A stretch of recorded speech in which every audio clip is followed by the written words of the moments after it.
क्या आपने कभी रात के आकाश की ओर निगाहें उठाई हैं? न केवल बाल सुलभ जिज्ञासा से, बल्कि एक दार्शनिक अशांति और खोज से भरी दृष्टि से जो असंख्य तारों के बीच भटकती रहती है। हम इस नाजुक नीले ग्रह पर स्थित हैं। ये ग्रह, जो एक सामान्य जी प्रकार के तारे की परिक्रमा करता है, गीली धूल से बने एक छोटे से कण से अधिक कुछ नहीं है। फिर भी हम उस प्रश्न को रोक नहीं सकते जो मानव इतिहास की समय रेखा में गूंजता रहता है। यदि ब्रह्मांड अकल्पनीय रूप से विशाल है, जिसमें हजारों करोड़ आकाशगंगाएं हैं और प्रत्येक में हजारों करोड़ तारे हैं, तो पृथ्वी से बाहर की जीवन रूप कहाँ है? यह मौन, ये गूंजता हुआ शून्य ठीक फर्मी विरोधाभास है। और यही वो प्रारंभ बिंदु है जहां से वैज्ञानिक चार विशाल, रहस्यमय और कभी-कभी गहन रूप से अशांत करने वाली व्याख्याओं की खोज में साहसपूर्वक आगे बढ़ते हैं, ब्रह्मांड की छायाओं का अन्वेषण करते हुए। आइए हम पहली व्याख्या से शुरू करें। ये दुर्लभता के बारे में एक फुसफुसाहट है, लगभग एक असंभव चमत्कार जिसे दुर्लभ पृथ्वी परिकल्पना कहा जाता है। हम अक्सर मान लेते हैं कि भौतिकी और रसायन विज्ञान के नियम सार्वभौमिक रूप से फैले हुए हैं। हम कहते हैं कि उचित परिस्थितियों में जीवन या कम से कम उसके पूर्ववर्ती स्वाभाविक रूप से उभरते हैं, जैसे बारिश के बाद उगने वाली फफूंद। हालांकि हाल की जांचें, जो जेम्स वेब स्पेस टेलीस्कोप की अवलोकनों और मंगल ग्रह पर अन्वेषण मिशनों से मजबूत हुई हैं, एक बहुत अधिक जटिल चित्र प्रस्तुत करती हैं। जीवन का उद्भव अर्थात निर्जीव से जीवित की ओर संक्रमण केवल तरल अवस्था में पानी, ऊर्जा स्रोत और मूलभूत तत्वों की आवश्यकता नहीं रखता। इसमें रासायनिक प्रतिक्रियाओं की एक नाजुक रूप से सटीक श्रृंखला और अप्रत्याशित घटनाओं की एक श्रृंखला की आवश्यकता होती है, जो एक सीमित समय में संभावना को लगभग शून्य के करीब ले जाती है। राइबोन्यूक्लिक एसिड के निर्माण पर विचार करें। ये डीऑक्सी राइबोन्यूक्लिक एसिड का पूर्ववर्ती अणु है जो आनुवंशिक जानकारी वहन करता है। जैसा कि कैलिफोर्निया इंस्टीट्यूट ऑफ टेक्नोलॉजी के रसायनज्ञों ने पृथ्वी के प्राचीन वातावरण की नकल करने वाली सिम्युलेटेड स्थितियों में प्रदर्शित किया है, यहाँ तक कि न्यूक्लियोटाइड्स का स्वयं संयोजन कार्यात्मक लंबाई की राइबोन्यूक्लिक एसिड श्रृंखलाओं में भारी बाधाएं प्रस्तुत करता है। ये केवल घटकों को जोड़ने की बात नहीं है, बल्कि एक स्वयं प्रतिकृति तंत्र स्थापित करने की है जो विकास को संभव बनाता है। यदि हम आकाशगंगा की तुलना एक विशाल कैसीनो से करें जिसमें हजारों करोड़ स्लॉट मशीनें हैं, तो पृथ्वी वो एकमात्र हो सकती है जिसने बार बार जैकपॉट मारा है। ये संयोग, जिसे अक्सर एकमात्र पृथ्वी परिकल्पना कहा जाता है, रसायन से परे खगोलीय संयोगों तक फैलता है। हमारे चंद्रमा पर विचार करें। हमारे ग्रह का उपग्रह मुख्य ग्रह की तुलना में आश्चर्यजनक रूप से बड़ा है और यह एक फ्लाई व्हील की तरह कार्य करता है जो अक्षीय झुकाव को स्थिर करता है। ये जलवायु परिवर्तनों को धीरे धीरे होने देता है, जीवन को अनुकूलित होने और जटिलता विकसित करने का समय देता है। चंद्रमा के बिना पृथ्वी का अक्ष यूरेनस की तरह हिंसक रूप से डगमगा सकता था, जिससे चरम जलवायु अराजकता उत्पन्न होती जो बहुकोशिकीय जीवों के विकास को रोकती। इसके अलावा हमारी सौर प्रणाली की आकाशगंगा में स्थिति निर्णायक है। हम आकाशगंगा की रहने योग्य क्षेत्र में स्थित हैं। हम आकाशगंगा के केंद्र की अराजकता क्षेत्र से बहुत निकट नहीं हैं, जहां सुपरनोवा विस्फोट और केंद्र में supermassive black hole Sagittarius A सितारा की तीव्र विकिरण आसपास के ग्रहों को बार बार निष्फल कर सकती। न ही बाहरी भागों में बहुत दूर हैं, जहां भारी तत्वों की घनत्व पृथ्वी जैसे चट्टानी ग्रहों को बनाने के लिए अपर्याप्त है। और यहाँ एक प्रभावशाली हाल की खोज है। नवीनतम ब्रह्मांड सिमुलेशनों से प्राप्त यह गामा किरण विस्फोट है। खगोल भौतिकीविद अनुमान लगाते हैं कि बिग बैंग के बाद पहले 4000 करोड़ वर्षों में ब्रह्मांड अत्यंत शत्रुतापूर्ण था। गामा किरण विस्फोट ब्रह्मांड में सबसे शक्तिशाली घटनाएं आज की तुलना में बहुत अधिक बार होती थीं। एक निकटवर्ती गामा किरण विस्फोट किसी ग्रह की ओजोन परत को गंभीर रूप से क्षतिग्रस्त कर सकती या पूरी बायोस्फीयर को सेकंडों में नष्ट कर सकती। मान लीजिए कि बुद्धिमान जीवन को जटिलता प्राप्त करने के लिए स्थिर विकास के हजारों करोड़ वर्षों की आवश्यकता है, तो वो प्रारंभिक अवधि एक प्राकृतिक निष्फलन कक्ष की तरह कार्य कर सकती थी। इन विस्फोटों की आवृत्ति सुरक्षित स्तरों तक नीचे आने में बहुत समय लगा ताकि बहुकोशिकीय जीवों का विकास हो सके। हम ब्रह्मांड की बैठक में देर से आने वाले मेहमान हो सकते हैं, वे जो अधिक अशांत मेहमानों के चले जाने के बाद पहुंचते हैं। यह दुर्लभता निहित करती है कि जीवन को आश्रय देने वाले ग्रह हो सकते हैं, लेकिन वे बहुत युवा या अस्थिर स्थितियों में हों या कभी निर्जीव से जीवित की कठोर सीमा को पार न कर पाएं। जेम्स वेब स्पेस टेलीस्कोप की हाल की खोजें इस जटिलता को और अधिक रेखांकित करती हैं। ट्रैपिस्ट एक प्रणाली के अवलोकनों में जो 7 पृथ्वी आकार के ग्रहों को आश्रय देती है, यहाँ तक कि रहने योग्य क्षेत्र में परिक्रमा करने वाले 3 ग्रहों में जहाँ तरल पानी टिक सकता है, मुख्य लाल बौनी सितारे के फ्लेयर्स के कारण स्थिर वातावरण की कमी हो सकती है। ये फ्लेयर सुरक्षात्मक गैसीय परत को छीन सकते हैं, सतह को रहने अयोग्य बना देते हैं। इसी तरह जेजेरो क्रेटर का अन्वेषण करने वाला परसिवियरेंस रोवर ने ऑक्सीडेशन रिडक्शन प्रतिक्रियाओं के माध्यम से खनिज संघों की खोज की, जो प्राचीन जलीय वातावरणों का संकेत देते हैं, लेकिन जीवन के कोई स्पष्ट संकेत नहीं। यह विचार को मजबूत करता है कि यहाँ तक कि निकटवर्ती दुनिया जीवन को पृथ्वी की तरह पोषित करने में विफल रहती हैं। आकाशगंगा में सबसे सामान्य सितारों लाल बौनों के आसपास के एक्सोप्लैनेट्स पर जांचें दिखाती हैं कि ज्वारीय लॉकिंग सुपरसोनिक हवाओं और चरम तापमान ढाल पैदा कर सकती है, जीवन की उत्पत्ति या रखरखाव में बाधा डालती है। 2025 के आंकड़ों के अनुसार ट्रैपिस्ट 1E पर वातावरण के संकेत और एक संभावित जल समृद्ध रहने योग्य दुनिया की खोज हुई है, लेकिन अन्य ग्रहों की तरह फ्लेयर्स के कारण वातावरण हानि की संभावना बनी रहती है। इसके अलावा जेम्स वेब के हाल के अवलोकनों ने ट्रैपिस्ट 1 प्रणाली में लगातार फ्लेयर्स के रहने योग्यता पर प्रभाव की गहराई से जांच की है, दिखाते हुए कि लाल बौनों के आसपास कई ग्रह अपनी वातावरणों को बनाए रखने में असमर्थ हो सकते हैं, दुर्लभ पृथ्वी परिकल्पना को मजबूत करते हुए। हाल के एस्ट्रोबायोलॉजी अध्ययनों से मजबूत प्रमाण मिलते हैं कि अबायोजेनेसिस पृथ्वी जैसी स्थितियों में तेज प्रक्रिया है, लेकिन ऐसे वातावरण स्वयं दुर्लभ हो सकते हैं, पुष्टि करते हुए कि जटिल जीवन बड़े पैमाने पर असंभाव्य है। जेम्स वेब के 2025 के आंकड़े एक्सोप्लैनेट्स में धातुता वितरण की पुष्टि करते हैं, दुर्लभ पृथ्वी परिकल्पना को अपडेट करते हुए और दिखाते हुए कि हालांकि रहने योग्य क्षेत्रों में पृथ्वी आकार के ग्रह सामान्य है, जटिल जीवन के लिए सटीक स्थितियां जैसे स्थिर जलवायु, चुंबकीय सुरक्षा और प्लेट टेक्टोनिक्स अत्यंत दुर्लभ बनी रहती है। इसके अतिरिक्त 2025 की नई शोधें संकेत देती हैं कि आकार के मामले में पृथ्वी जैसे ग्रहों की प्रचुरता के बावजूद स्थिर करने वाले चंद्रमा की उपस्थिति या जटिल चट्टानी ग्रहों के निर्माण के लिए आवश्यक भारी तत्वों की उपयुक्त धातुता जैसी स्थितियों की दुर्लभता इस धारणा को मजबूत करती है कि पृथ्वी ज्ञात एक्सोप्लैनेट्स के बीच सांख्यिकीय रूप से असामान्य है, अनुमानों से सुझाव देते हुए कि रहने योग्य दुनिया में से न्यूनतम अंश ही उन्नत बहुकोशिकीय जीवन विकसित करता है। हालांकि यदि जीवन दुर्लभ नहीं है और हम मान लें कि करोड़ों या हजारों करोड़ ग्रह जटिल जीवन से भरे पड़े हैं, तो हमें दूसरी व्याख्या की ओर बढ़ना चाहिए। यह एक अशांत और अविस्मरणीय परिदृश्य है जिसे अंधेरे जंगल परिकल्पना या मौन शिकारी परिकल्पना कहा जाता है। यह अवधारणा विज्ञान कथा लेखक लियू सिक्सन द्वारा लोकप्रिय की गई, परंतु यह मात्र सट्टा कथा नहीं है। यह अनंत अंतरिक्ष और दुर्लभ संसाधनों में प्रतिस्पर्धा और अस्तित्व के बारे में एक तार्किक निष्कर्ष है। एक विशाल और अंधेरे जंगल की कल्पना करें, वहाँ प्रत्येक इकाई एक शिकारी है। यदि आप एक सतर्क शिकारी हैं, तो पहली बात जो आप करेंगे वो पूर्ण मौन रखना है। मिनिमम शोर एक मजबूत शिकारी या प्रतिद्वंद्वी को आकर्षित कर सकता है जो संसाधनों पर कब्जा करने के लिए आपको समाप्त करना चाहता है। आकाशगंगा संदर्भ में शोर का अर्थ विद्युत चुंबकीय उत्सर्जन है, रेडियो सिग्नल, एक्स-रे या कोई तकनीकी हस्ताक्षर जो एक सभ्यता प्रसारित कर सकती है। यदि सभ्यता X सभ्यता Y का पता लगाती है, तो तत्काल प्रश्न है, क्या Y एक खतरा है? क्या वे हमसे अधिक तेजी से विकसित हो रहे हैं? क्या उनकी विस्तारवादी महत्वाकांक्षाएं हमारे संसाधनों को समाप्त कर सकती हैं? अंधेरे जंगल के समर्थक तर्क देते हैं कि सूचना की असम्मिति और सार्वभौमिक समय पैमाने के कारण रोजन का पूर्ण मूल्यांकन असंभव है।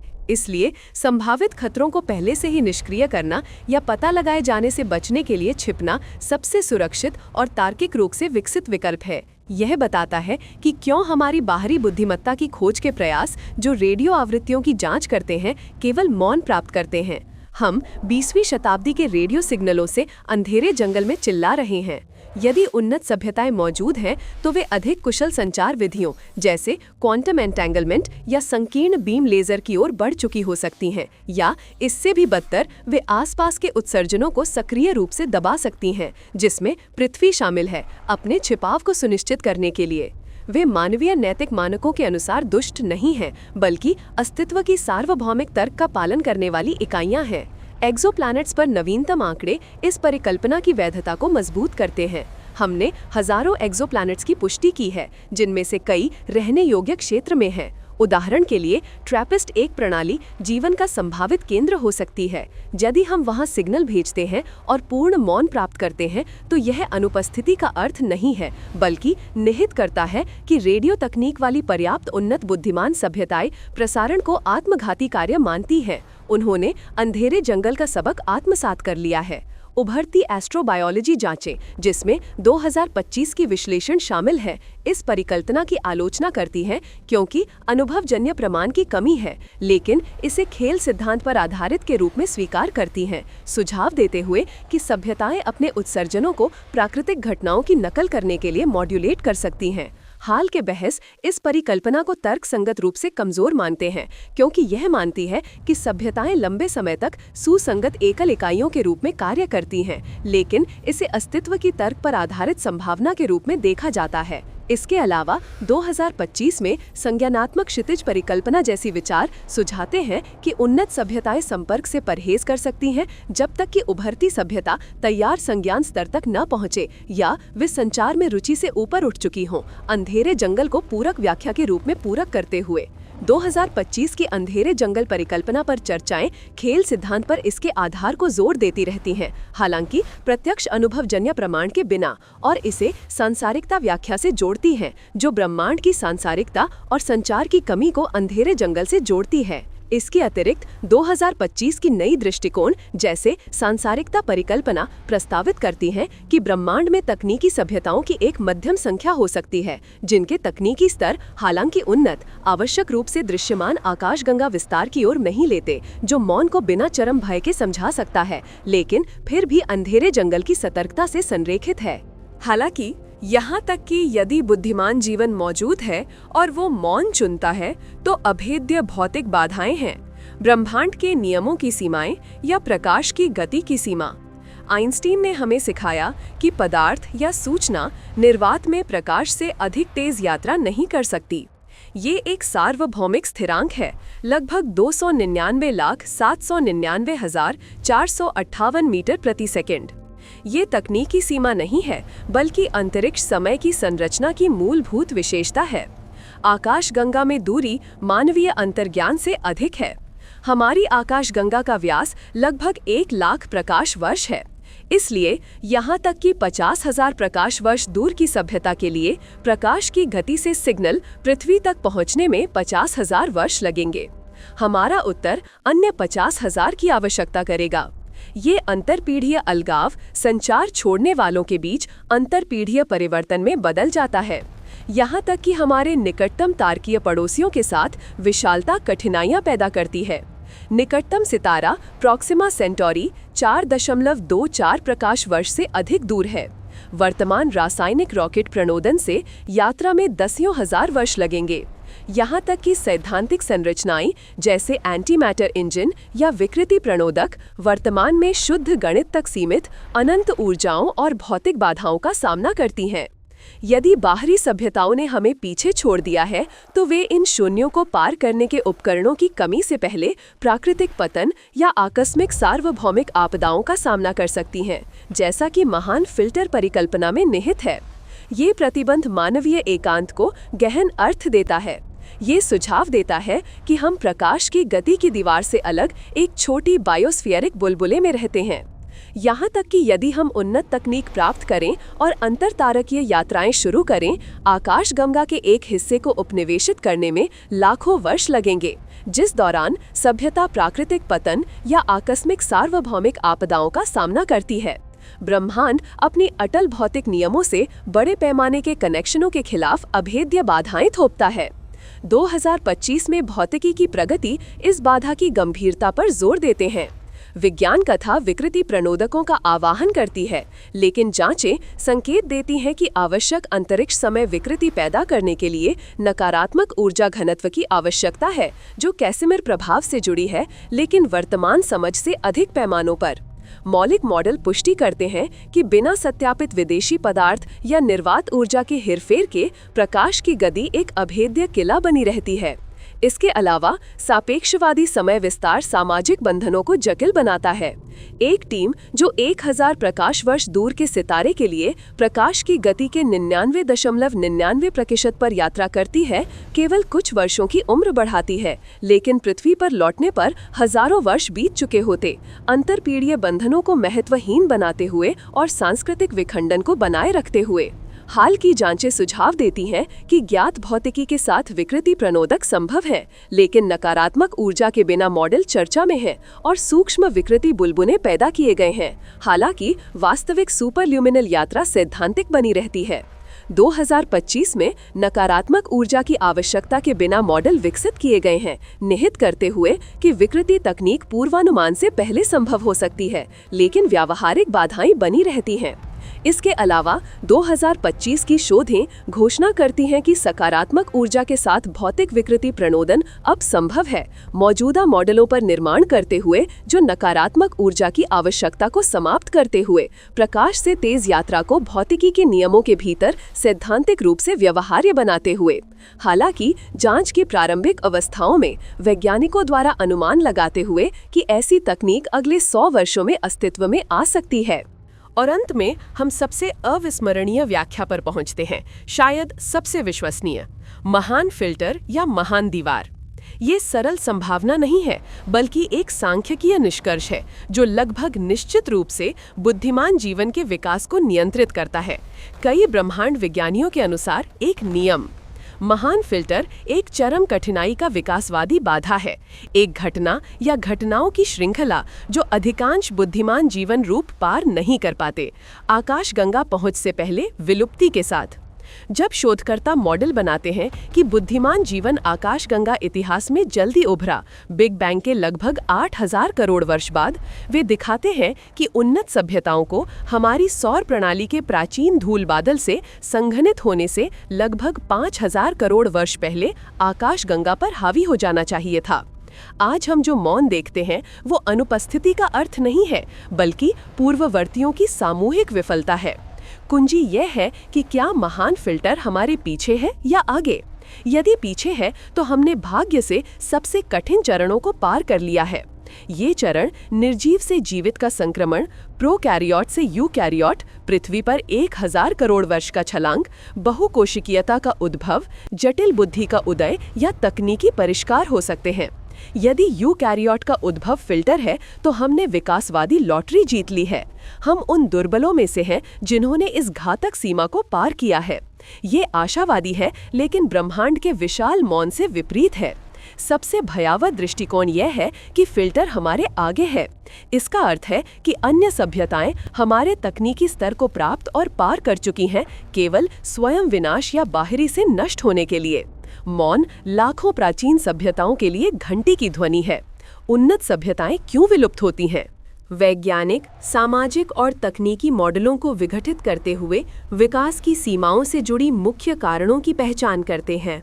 सबसे पहले संसाधनों का ह्रास और पर्यावरणीय गिरावट। यह पृथ्वी द्वारा सिखाया गया कड़वा सबक है।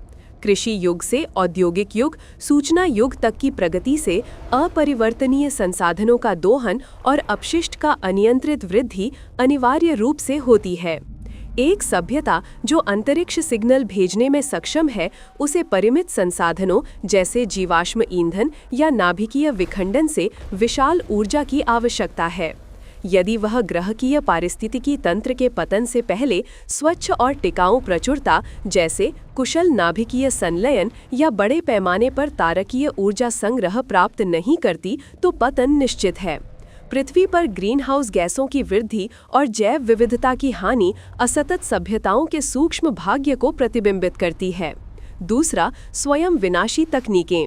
यह डिजिटल युग में बड़े पैमाने पर उभरती है। पदार्थ और ऊर्जा को बड़े पैमाने पर हेरफेर करने से स्वयं विनाश के उपकरण उत्पन्न होते हैं। नाभिकीय हथियार केवल एक प्रस्तावना है। एक सुपर इंटेलिजेंस कृत्रिम बुद्धि की कल्पना करें। यदि इसे सख्त उद्देश्य संरेखण और मूल्य नियंत्रण के बिना विकसित किया जाता है तो यह मानवता को अनुकूलन में बाधा के रूप में देख सकती है और उद्देश्य असंरेखण के माध्यम से विलुप्ति का कारण बन सकती है, या उन्नत जैव प्रौद्योगिकी अनियंत्रित रोगजनकों को मुक्त कर सकती है। तकनीकी प्रगति नैतिक परिपक्वता और शासन से हमेशा आगे रहती है। तीसरा, अपरिहार्य सार्वभौमिक घटनाएं, हालांकि अतिरंजित। गामा किरण विस्फोट वर्तमान युग में कम हो गए हैं, लेकिन बड़े क्षुद्रग्रह प्रभाव, निकट लाल बोनों के फ्लेयर्स या अचानक तारकीय गतिविधियां जैसे जोखिम बने रहते हैं। हालांकि उन्नत सभ्यताएं ग्रहों को खाली कर सकती हैं या ढालें खड़ी कर सकती हैं, इसलिए यह अंतिम फिल्टर नहीं हो सकता। आम सहमति यह है कि बुद्धिमान जीवन को ज्ञान संचय के लिए लंबे समय तक स्थिर विकास की आवश्यकता है, लेकिन वह संचय अंतर्निहित जोखिम पैदा करता है जो विनाश के पैमाने को बढ़ाता है। शायद जटिलता के लिए एक छत है जिसके परे सभ्यताएं अपनी खुद की घाव खोलती हैं। आकाशगंगा असफल समाजों का विशाल कब्रिस्तान हो सकती है। हम नवागंतुकों के रूप में उसी पथ पर चलते हैं। यदि फिल्टर आगे है तो हमारे अपरिचित सिग्नल पूर्ववर्तियों के सभी के आगामी दीवार के खिलाफ विफल होने की अंधकारपूर्ण घोषणा करते हैं। यह कृत्रिम सुपर इंटेलिजेंस का विकास सार्वभौमिक असंतुलनों के बिना तारकीय ऊर्जा का दोहन या अपरिचित भौतिक रूपों में संक्रमण हो सकता है। 2025 के नवीनतम मॉडल, उदाहरण के लिए एसिम्प्टोटिक हिरास, जहां सभ्यताएं संसाधन हिरास से पतन तक घातांकीय रूप से विस्तार करती हैं, या स्थिरता के लिए होमियोस्टेटिक जागरण, इसे बढ़ाते हैं। बहस कृत्रिम बुद्धि को फिल्टर के रूप में रखते हैं, सुपर इंटेलिजेंस के पुनरावर्ती सुधार के साथ जो मानवीय नियंत्रण से ऊपर उठता है, संभावित रूप से सृजनकर्ताओं को नष्ट करता है। कैम्ब्रिज विश्वविद्यालय की आर्थिक और पारिस्थितिकी सिम्युलेशनें परिमित दुनिया में घातांकीय विकास के अपरिवर्तनीय पतन की भविष्यवाणी करती हैं, ऊर्जा मांग और प्रदूषण से कुचली हुई। इसके अलावा नए मॉडल कृत्रिम बुद्धि को महान फिल्टर के रूप में देखते हैं, सुपर इंटेलिजेंस के सार्वभौमिक निहितार्थों और अस्तित्व के खतरे का सामना करते हुए। यह जलवायु परिवर्तन या महामारियों जैसे अस्तित्वगत रोगों को प्रबंधित कर सकती है, लेकिन यदि अनियंत्रित तो सभ्यता का भाग्य बन जाती है। इसके अलावा 2025 की शोधें प्रस्तावित करती हैं कि कृत्रिम बुद्धि महान फिल्टर हो सकती है, तेज विकास से कृत्रिम सुपर इंटेलिजेंस तक पहुंचते हुए, जो ब्रह्मांड में उन्नत तकनीकी सभ्यताओं की दुर्लभता में समाप्त होती है। सुझाव देते हुए कि सुपर इंटेलिजेंस में संक्रमण विलुप्ति के बिना पार करने के लिए लगभग असंभव बाधा है। ये 4 व्याख्याएं परस्पर अनन्य नहीं हैं। वे सार्वभौमिक एकांत को परिभाषित करने में ओवरलैप और पूरक करती हैं। दुर्लभ पृथ्वी हमारी संभावित केकता की व्याख्या करती है। अंधेरे जंगल अस्तित्व में मौन की व्याख्या करता है। सार्वभौमिक प्रतिबंध स्थानिक अलगाव की व्याख्या करते हैं।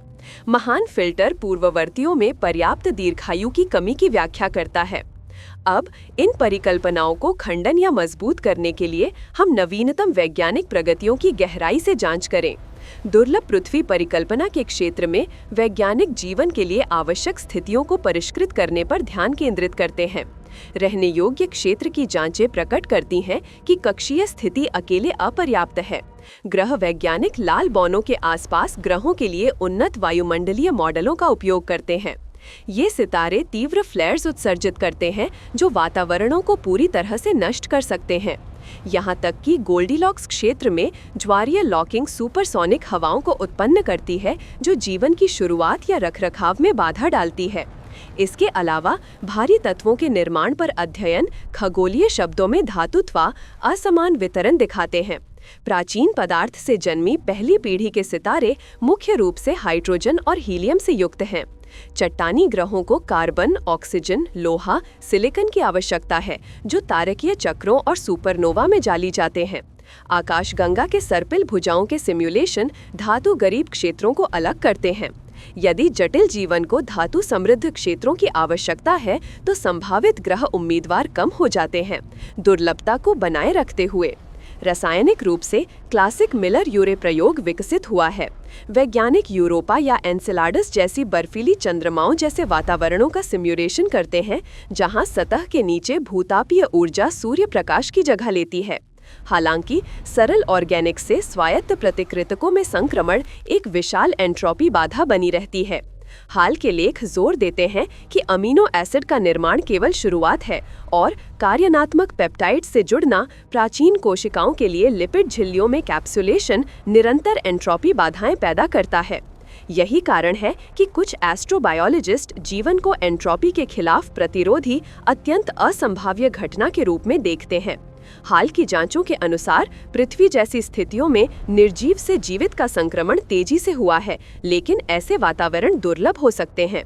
2025 की जांचें जीवन की संभावना को संबोधित करती हैं और सुझाव देती हैं कि पृथ्वी में स्थिर तरल पानी और ऊर्जा स्रोतों जैसी अत्यंत दुर्लभ स्थितियों का संयोजन है।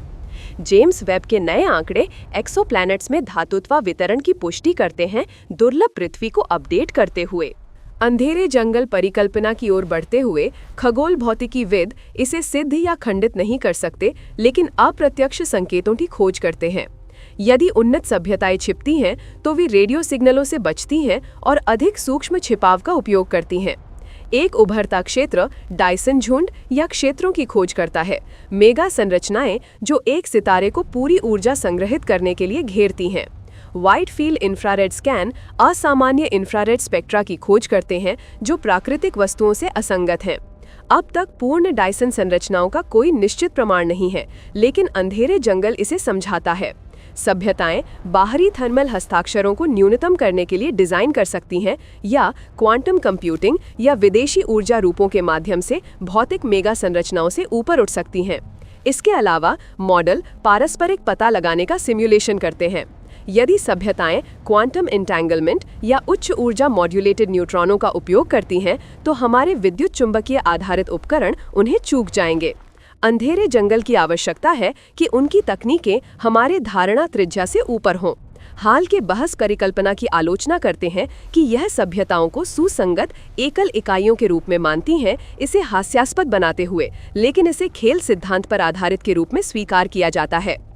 2025 में सांसारिकता व्याख्या जैसी विचार ब्रह्मांड की सांसारिकता और संचार की कमी को अंधेरे जंगल से जोड़ते हैं। सार्वभौमिक प्रतिबंधों के बारे में सैद्धांतिक भौतिकी में प्रगति उनकी कठोरता पर जोर देती है। कथा विकृति प्रणोदकों की सराहना करती है, लेकिन 2025 की जांचें संकेत देती हैं कि अंतरिक्ष समय विकृति के लिए नकारात्मक ऊर्जा घनत्व की आवश्यकता है, कैसिमीर से जुड़ी लेकिन विशाल पैमानों पर। बिना विदेशी पदार्थ या निर्वात नियंत्रण के प्रकाश की गति किला बनी रहती है। यहाँ तक कि प्रकाश के निकट यात्रा विशेष सापेक्षता की समय विस्तार शुरू करती है, सामाजिक चुनौतियां पैदा करते हुए। 1000 प्रकाश वर्ष दूर के सितारे के लिए प्रकाश की गति के 99.99% पर यात्रा टीम को कुछ वर्षों का अनुभव देती है, लेकिन ग्रह पर 1000 वर्ष बीत जाते हैं संचार को महत्वहीन बनाते हुए। यह अलगाव सांस्कृतिक विखंडन को बनाए रखता है और पुष्टि करता है कि प्रत्येक सभ्यता अपनी खुद की अस्थायी बुलबुले में मिट जाती है, यहाँ तक कि यात्रा संभव हो। हाल के प्रगति कहते हैं कि ज्ञात भौतिकी के साथ विकृति प्रणोदक संभव है और नकारात्मक ऊर्जा के बिना मॉडल मौजूद है, लेकिन सैद्धांतिक बने रहते हैं और वास्तविक सुपरल्यूमिनल पैमाने पर सूक्ष्म है। और सबसे अंधेरे क्षेत्र पर कूदते हुए महान फिल्टर। यहाँ वैज्ञानिक, सांख्यिकीविद, भविष्यवादी भय में एकत्र होते हैं। यदि ये हमारे पीछे है तो हमने इसे पार कर लिया है, लेकिन यदि आगे है तो ये उच्च तकनीकी स्तर पर अस्तित्व को रोकता है। आधुनिक जटिल आर्थिक और पारिस्थितिक मॉडल आधुनिक सभ्यता के पतन की भविष्यवाणी करते हैं। कैम्ब्रिज विश्वविद्यालय के सिस्टम वैज्ञानिक गणितीय रूप से दिखाते हैं कि परिमित ग्रह पर संसाधनों का घातांकीय उपभोग सकारात्मक और नकारात्मक फीडबैक चक्रों के माध्यम से असतत है। सिम्युलेशन संकेत देते हैं कि तकनीकी दक्षता लाभ जैसे प्रोसेसर गति दोगुनी करना ऊर्जा और प्रदूषण की वृद्धि से ऊपर नहीं उठते। जब जनसंख्या और उपभोग ग्रह की वहन क्षमता से अधिक हो जाते हैं, सिस्टम अपरिवर्तनीय पतन की ओर फिसल जाता है। युद्धों या महामारियों से नहीं, बल्कि मौलिक पारिस्थितिक असंतुलन से। कृत्रिम बुद्धि में महान फिल्टर का स्पेक्ट्रम तीक्ष्ण होता है। गहन शिक्षा और बड़े भाषा मॉडल गैर रैखिक बुद्धि वृद्धि दिखाते हैं जो वर्षों में मानवीय पर्यवेक्षण से ऊपर उठ सकती है। ऑक्सफोर्ड विश्वविद्यालय के institute for the future of humanity के शोधकर्ता तर्क देते हैं कि स्वायत्त पुनरावृत्ति सुधार क्षमताओं की लगभग ऊर्ध्वाधर विस्तार पैदा करता है। सुपर इंटेलिजेंस के उद्देश्यों को जीवन के मौलिक मूल्यों से संरेखित करना एक गहन चुनौतीपूर्ण तकनीकी समस्या यदि हल नहीं हुआ तो लगभग निश्चित रूप से मानवीय विलुप्ति की ओर ले जाता है, क्योंकि अप्रचलित बाधा ये वो फिल्टर हो सकता है जिसमें असंख्य सभ्यताएं विफल हुई हैं, वे जो मशीन देवताओं को जन्म देती हैं और अपने सृजनकर्ताओं को त्याग देती हैं। फिल्टर का एक अन्य पहलू उच्च ऊर्जा भौतिकी शामिल करता है। CERN के ग्रेट हैड्रॉन कोलाइडर के प्रयोग कड़े सुरक्षा के बावजूद सैद्धांतिक रूप से अस्थिर अवस्थाओं जैसे झूठे निर्वात पतन का जोखिम उठाते हैं। क्वांटम फील्ड सिद्धांत मानती है कि हमारा ब्रह्मांड ऊर्जा की अर्ध स्थिर अवस्था में है, पूर्ण न्यूनतम नहीं। शक्तिशाली प्रयोग सच्ची अवस्था में संक्रमण शुरू कर सकते हैं, प्रकाश की गति से विनाश की लहर प्रसारित करते हुए जो मौलिक स्थिरांक बदलती है और परिचित पदार्थ को विघटित करती है। यदि उन्नत सभ्यताएं मौलिक भौतिकी का अन्वेषण करते हुए इसे आकस्मिक रूप से प्रज्वलित करती हैं, तो ये अंतिम अपरिहार्य फिल्टर बनाता है बिना द्वेष के। आकाशगंगा से परे खगोल भौतिकीविद बड़े पैमाने पर आकाशगंगा आपदाओं की खोज करते हैं। एक परिकल्पना, हाइपर उन्नत सभ्यताएं आकाशगंगा शिकारी बनती हैं, ऊर्जा के लिए हथियार या नियंत्रित सुपरनोवा का उपयोग करते हुए, तारकीय कक्षाओं को बाधित करते हुए। आक्रामक इकाइयां आकाशगंगा पैमाने पर अंधेरे जंगल तर्क क्षेत्रों को साफ कर सकती हैं, मृत क्षेत्र छोड़ते हुए। हमारी जीवन रहित अवलोकन दूर अतीत में सुपर इंटेलिजेंट सफाई से व्युत्पन्न हो सकती हैं। समय विपरीत, यदि सबसे प्राचीन बुद्धि 5000 करोड़ वर्ष पहले जन्मी तो उसके पास विकसित होने के लिए 5000 करोड़ वर्ष हैं। मानवता की धीमी गति भाप इंजन से अंतरिक्ष तक 200 से अधिक वर्ष, लाखों से गुणा। सभ्यताएं परमाणुओं या क्वांटम पदार्थ को हेरफेर कर सकती हैं, तारकीय प्रणालियों को पुनर्डिजाइन कर सकती हैं, स्थानीय मौलिक स्थिरांक विनियमित कर सकती हैं। हम जो मौन सुनते हैं वो इन दिग्गजों का परिणाम हो सकता है जो स्वयं विनाश या पारस्परिक विनाश करते हैं हमारे जागरण से पहले। हाल के मॉडल सुझाव देते हैं कि कृत्रिम बुद्धि महान फिल्टर हो सकती है, सार्वभौमिक निहितार्थों के साथ, सुपर इंटेलिजेंस के अर्थों और अस्तित्व के लिए खतरों का सामना करते हुए। ये जलवायु परिवर्तन या महामारियों जैसे अस्तित्वगत रिस्कों को प्रबंधित कर सकती है, लेकिन यदि अनियंत्रित तो सभ्यता का भाग्य बन जाती है। तो यदि ये सब वैध है और ब्रह्मांड इन भयावह कारणों से मौन फुसफुसाता है, तो हमें क्या करना चाहिए? मानवीय विकास के शिखर पर व्यापक पर्यवेक्षक की दृष्टि से हम अपनी अस्तित्व को पहचानते हैं। किसी भी जटिल घटना की तरह एंट्रोपी में अपरिहार्य वापसी से पहले पदार्थ और ऊर्जा का अस्थायी व्यवस्था। यह संक्षिप्त अवधि इसे मूल्यवान बनाती है और इसे अर्थ और मूल्य से कैसे भरना है सर्वोच्च है। यदि महान फिल्टर हमारे पीछे है तो हमारी एक अकल्पनीय नैतिक दायित्व है, वह सभ्यता बनना जो पहले जटिल और टिकाऊ जीवन को सौर प्रणाली से परे फैलाती है, अप्रत्याशित आपदा से पृथ्वी के मिटने से पहले नए बीज बोती है। हमें अपनी उपलब्धियों को संरक्षित करना चाहिए क्योंकि वे अत्यंत दुर्लभ हैं।